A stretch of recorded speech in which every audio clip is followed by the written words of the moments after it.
Military industrial complex है भाई, वो 100 बना लेगा, वो प्रॉब्लम नहीं है। प्रॉब्लम यह है कि ये किसको मैसेज पास कर रहा है ज़ेलेंस्की अगर रशिया को। लेकिन गौरव यहाँ एक बात मैं और ऐड कर दूं जी, जो इन्होंने डैमेज किया, कहा जाता है कि 40 जहाज तोड़ दिए। क्या तोड़े हैं? अगर आप विजुअल्स देखिए, विंग्स तोड़े हैं, विंग में आग लगाई है, लेकिन जहाज का एरो इंजन सेफ है। सर अगर उसके फ्यूल टैंक को निशाना बना के तो पूरा उड़ गया होगा ना सर? नहीं, पूरा नहीं उड़ा है, वो तो डाउस कर दिया। रिपेयर हो सकते हैं। ये रिपेयर क्या, विंग बन जाएगा। मैं आपको बता रहा हूँ, इंजन में नहीं गया, उसका कॉकपिट नहीं गया, एवियोनिक्स नहीं गई, बॉम्बे नहीं गया, गया क्या? अच्छा सर, अब वो ट्रीटी स्टार्ट वाली ट्रीटी अब लागू होगी या अब ये कहा जाएगा कि अगर ऐसा है तो अब ढक के रखेंगे? आप पुतिन पूछेगा ना, तो सवाल पूछेगा, यूएनएससी में सवाल पूछेगा। ये जो TU-95, TU-22 जैसे बॉम्बर्स थे, इनको खुले में रखने के लिए ट्रीटी के तहत रशिया मजबूर था, अब मजबूर नहीं है। अगली खबर देखिए। हाँ, एक चीज मैं कहना चाहता हूं कि सबसे पहली बात पुतिन ये पूछेगा कि सैटेलाइट की इमेजेस दी किसने ज़ेलेंस्की को? डीप स्टेट, क्योंकि उनका तो नहीं है मान। तो क्या ये वहां के प्रेसिडेंट जितना ही पावरफुल वहां के डीप स्टेट का भी मामला है? डीप स्टेट तो चलता ही चलता है, डीप स्टेट चलता है। डीप स्टेट प्रेसिडेंट को एडवाइस भी करता है, और प्रेसिडेंट आए जाएं, अमेरिका का जो डीप स्टेट है, एस्टेब्लिशमेंट है, वो चलती रहती है। वो अपना अलग धुरी भी चलती है, उसकी अलग दोनों। तो फिर डेमोक्रेसी कितनी जिंदाबाद है, जरा ये भी देखिए आप। और PL-15E के मलबे को लेकर टेंशन में चीन। 9 मई को होशियारपुर से मिला था मलबा, पाकिस्तान ने दागी थी चाइनीज PL-15E मिसाइल। मलबे से मिसाइल की तकनीक का खुलासा संभव। अब इसको लेकर जब चाइना में सवाल किया गया तो बड़ी मजेदार बात हुई। जो साहब सवाल का जवाब देने आए थे उनसे पूछा गया कि सर PL-15E आप कहते हैं बड़ा खतरनाक, फॉर्मिडेबल है, ये आपने देखा इंडिया पाकिस्तान के मामले में इसका पर्सन है, तो उनसे पूछा कि साहब ये मिसफायर हो गया, फुसफुस हो गया, क्या है इसका? कह रहे नहीं, वो एक्चुअली क्या ना एक्सपोर्ट का माल था, इसलिए ही एक्चुअली सेड दैट। उसने बोला कि नहीं ये तो एक्सपोर्ट वेरिएंट था। वो पूछ ही नहीं रहा, वो कुछ और पूछ रहा है, ये कह रहा है कि नहीं एक्सपोर्ट है। यानी कि बिल्कुल ठीक बोला आपने कि चाइना जो देता है, मैं आपको बता रहा हूं, ये सब जो पाकिस्तान को दिया, पाकिस्तान पैसे तो देता नहीं है। चाइना अगर बेचेगा, चाइना को रुपए चाहिए, डॉलर चाहिए, डॉलर तो आपने दिए नहीं क्योंकि आपके पास है नहीं, पाकिस्तान के पास। तो बोला कि जो एक्सपायरी डेट वाला माल है, यही पॉइंट सर बोल चुके हैं कई बार बोल चुके हैं सर आपकी शो में कि पूरा एक्सपायरी डेट वाला माल है, एक्सपायरी डेट वाला माल पकड़ देते हैं। अब चले ना चले किसकी एक बात मैं और ऐड कर दूं गौरव की बात में, एक बात और समझने वाली है। किसी भी मिसाइल में 60% इलेक्ट्रॉनिक्स का दाम होता है। तो अगर मुझे सस्ता देना है तो मैं इलेक्ट्रॉनिक्स निकाल लूंगा। जो मेजर इलेक्ट्रॉनिक्स है, जो 100 रुपए की 40 रुपए की आप दे देंगे, ये कह के कि देखो ये होती तो 100 रुपए की, 40 की ले जाओ तुम। और वो क्योंकि वो भी 40 उधार में मिलने हैं। हाँ, उधार। तो अगर लेकिन अब एक चीज और इधर ये देखिए, PL-15E का जो हाल हुआ, उधर पाकिस्तान क्या कह रहा है?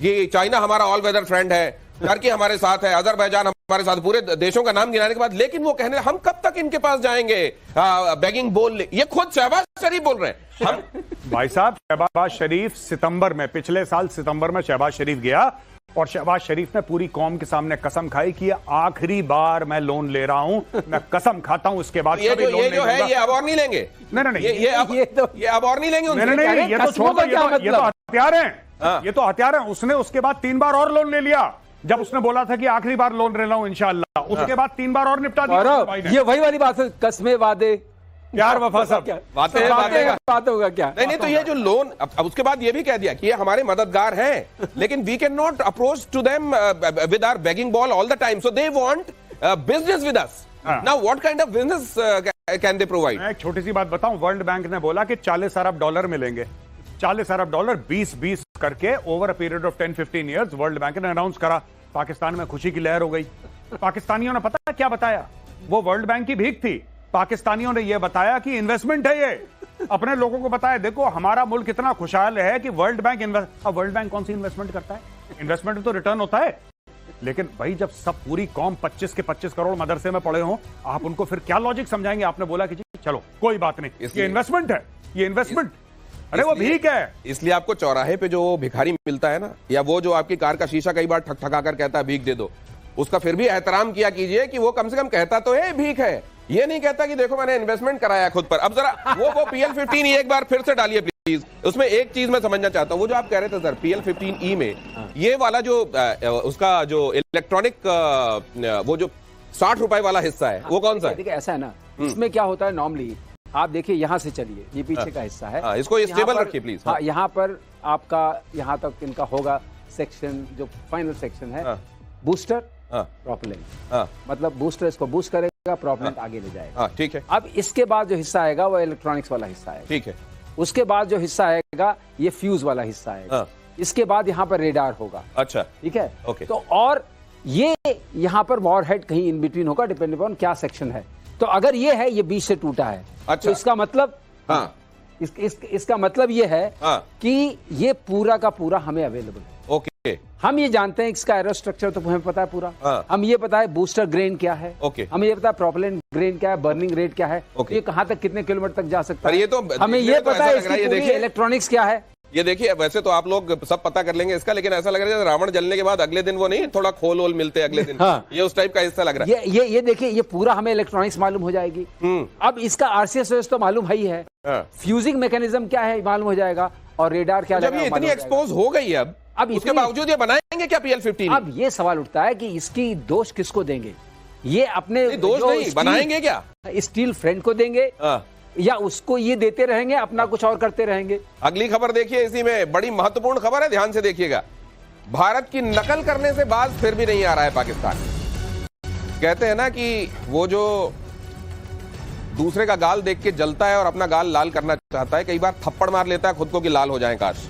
देखिए, मैं एक आप बात बताता हूँ आपको कि ये सारे के सारे ना ये फर्जीवाड़े के लोग हैं। ठीक है, ये सब कोई किसी बड़े आदमी की वाइफ, कोई बड़े आदमी का बेटा, इसमें सब के सब फर्जीवाड़े के हैं। ये इनमें से कोई ऐसा नहीं है जो कि ये बोले कि साहब मैं अपने बलबूते पे आया हूं। आप देखिए डॉक्टर शशि थरूर को देखिए। शशि थरूर के फादर कोई फेमस पॉलिटिशियन नहीं थे। He belong to a middle class family. आज की तारीख में पूरी दुनिया को खड़का रखा है। ठीक है, असदुद्दीन ओवैसी को देखिए, खड़का रखा है। जितने भी लोग गए हैं, मैं ये पूछना चाहता हूं पाकिस्तानियों से, अगर तुम लोग ये प्रोग्राम देख रहे हो, इसमें पाकिस्तान तहरीक इंसाफ का कौन है आदमी? मुझे ये बताओ, पीटीआई का कौन है? क्योंकि पीटीआई आपकी सबसे पॉपुलर पार्टी है। ये सारे के सारे फॉर्म 47 वाले हैं, जिनकी शक्लें आप देख रहे हैं, सब फ्रॉड करके आए हैं पावर। फॉर्म 47 क्या होता है? ये साहब ये बड़ी लंबी कहानी है, बहुत समय बीत जाएगा। बेसिकली क्या है कि इमरान खान को इन्होंने झूठे केस पे अंदर डाल रखा है, और उनको ये पता है कि जिस दिन इमरान खान बाहर निकलेगा उस दिन फील्ड मार्शल गॉन, शहबाज शरीफ form 47 gone, Nawaz Sharif form 47 gone, सब गॉन। इसलिए उसको शेर को पिंजड़े में रखो, निकलेगा तो खा जाएगा। तो इसके मारे इन लोग ये, आप एक बात बताओ, बिलावल भुट्टो को फॉरेन मिनिस्टर बनाया था एक टाइम पे, आपको याद होगा। क्यों? क्योंकि इसका बाप राष्ट्रपति है, इसकी मां प्रधानमंत्री। ठीक है, इनार अब्बानी खार भी तो सेम। ये सारे के सारे फ्यूडल्स हैं, इनकी कैपेबिलिटी जीरो है, बस थोड़ा बहुत अंग्रेजी बोल लेते हैं। इसके अलावा ये क्या बोलेंगे? ये मैं आपको आज बोल रहा हूं, आप नोट कर लेना, ये प्रोग्राम आप डाउनलोड कर लो अगर यूट्यूब पे देखते हो। ये अपनी बेइज्जती करवा के आएंगे और फिर ये जश्न बनाएंगे कि हम जीत गए, इंडिया को हरा दिया। मैं आज आपको बता रहा हूं, ये पहले हारेंगे, ये जलील होंगे। बेनजीर, ये बिलावल भुट्टो, माफ कीजिएगा, बिलावल भुट्टो जलील होगा